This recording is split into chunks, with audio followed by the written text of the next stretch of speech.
নবী সাইয়েদনা ইউনূস আলাইহিস সালাম তিনি মাছের পেটের ভেতরে যখন চলে গেলেন, কোন বর্ণনা এসেছে ত্রিবিধি অন্ধকারের মধ্যে তিনি নিপতিত হয়ে গেলেন।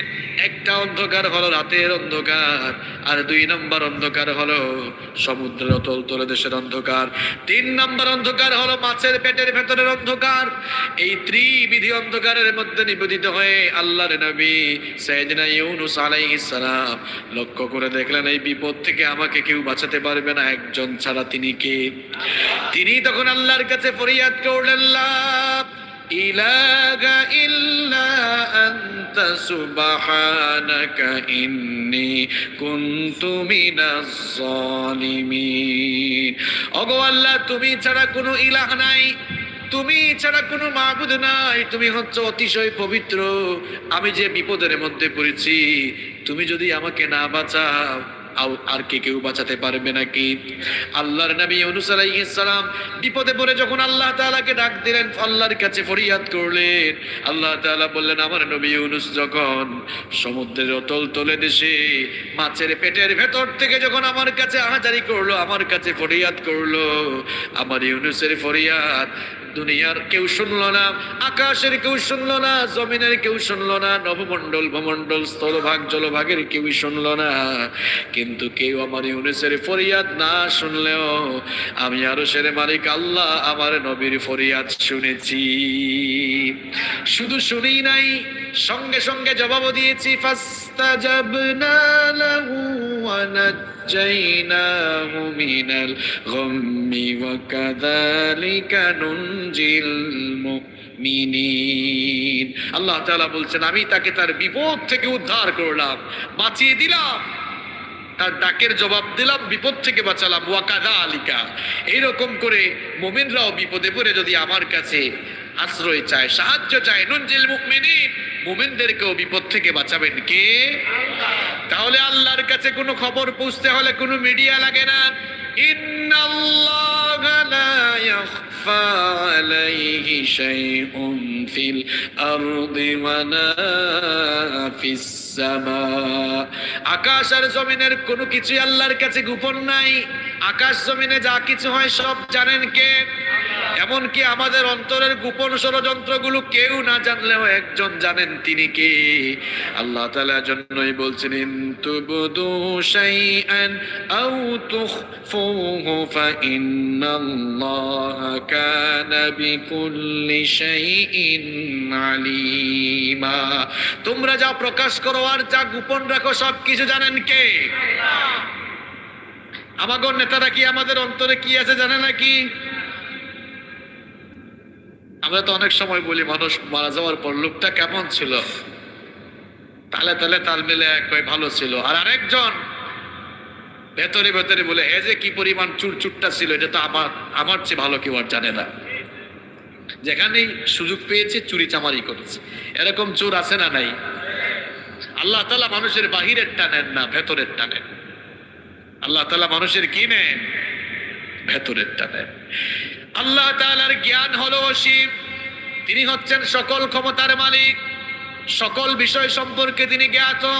আল্লাহ তাআলা বলছেন, ওয়া ইনদাহু মাফাতিহুল গায়বি লা ইয়ালামুহা ইল্লা হু ওয়া ইয়ালামু মা ফিল বাররি ওয়াল বাহরি ওয়া মা তাসকুতু মিন ওয়ারাকাতিন ইল্লা ইয়ালামুহা। এক লোক সৌদি আরবে গিয়ে এত আফসোস করে বলেছিল, আহারে এমন এক দেশে আসছি, এই দেশে সব কিছু আরবি, শুধুমাত্র নামাজ আর আজানটা বাংলায় হয়। বাংলাদেশে থাকতে থাকতে আজান, একামত, নামাজ এগুলো যে শুনছে, সৌদি আরবে গিয়ে ভাবছে যে বাংলাদেশে যা শুনে আসছে আজান, এটা বাংলা আজান। সূরাতুল মুলক এটা আরবি না বাংলা? আরবি। এর বাংলা অর্থ কি? রাজত্ব।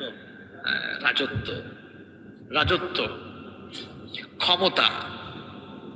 যদি আমরা ইংরেজিতে বলি কিংডম, সভরেনিটি, পাওয়ার, অথরিটি, তাই না?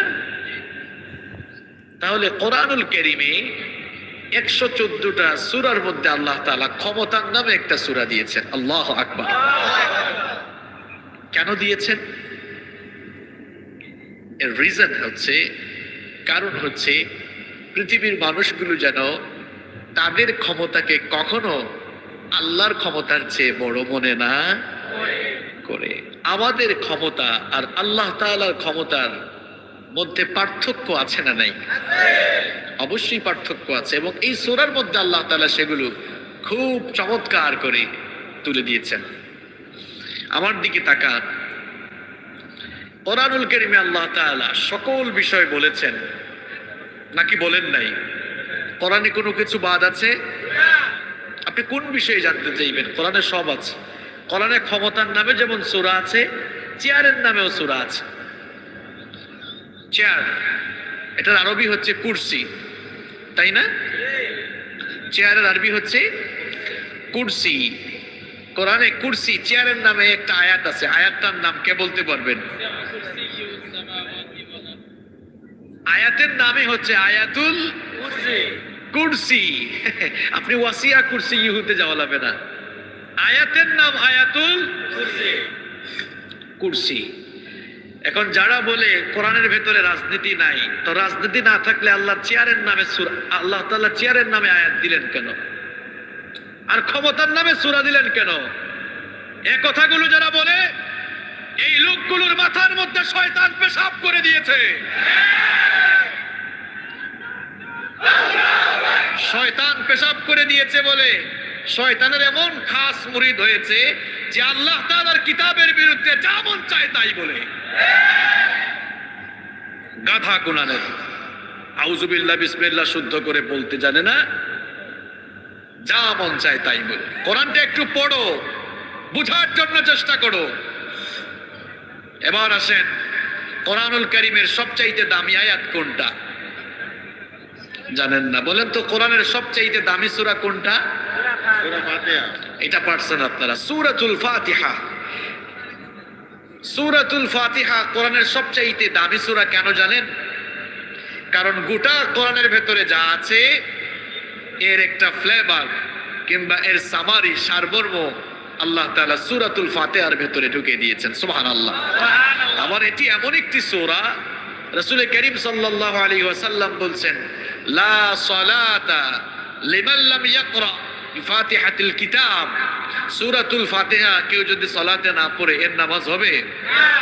চিন্তা করেছেন কি দামি সূরা? এই সূরা তেলাওয়াত না করলে নামাজি নাকি হবে?